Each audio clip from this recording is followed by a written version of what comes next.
K മുരളീധരന്റെ പരാജയത്തിൽ വലിയ ദുഃഖമുണ്ടെന്ന് രമേശ് ചെന്നിത്തല. മുരളി ജയിക്കേണ്ടതായിരുന്നു. മുരളി ഏത് ദൗത്യവും ഏൽപ്പിക്കാൻ കഴിയുന്ന പോരാളിയാണ്. മുരളിയുടെ പരാതി കൂടി പരിഹരിച്ച് നേതാക്കൾ ഒറ്റക്കെട്ടായി മുന്നോട്ട് പോകുമെന്ന് രമേശ് ചെന്നിത്തല പറഞ്ഞു. ഇവിടെ ആകെ മുരളിയുടെ പരാജയത്തിൽ എനിക്ക് വലിയ ദുഃഖമുണ്ട്. മുരളി ജയിക്കേണ്ട ആളായിരുന്നു.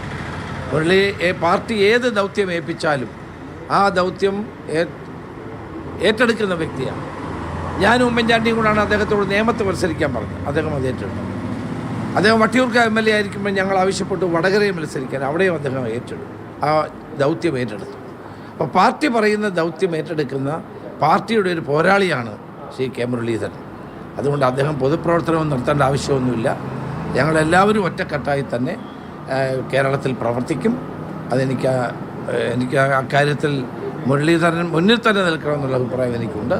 ഞങ്ങളെല്ലാവരും ഒരുമിച്ച് മുന്നോട്ട് പോകുമെന്നാണ് എനിക്ക് പറയാം. മുരളീധരൻ ഒരുപാട് പരാതികളുണ്ട്. ആ പരാതിയൊക്കെ പാർട്ടി കേൾക്കുമോ? തീർച്ചയായിട്ടും ആ തോൽവി ഉണ്ടായിക്കഴിയുമ്പോൾ ഉണ്ടാകുന്ന പ്രയാസവും ദുഃഖവും ഉണ്ടാകും, സ്വാഭാവികമാണ്.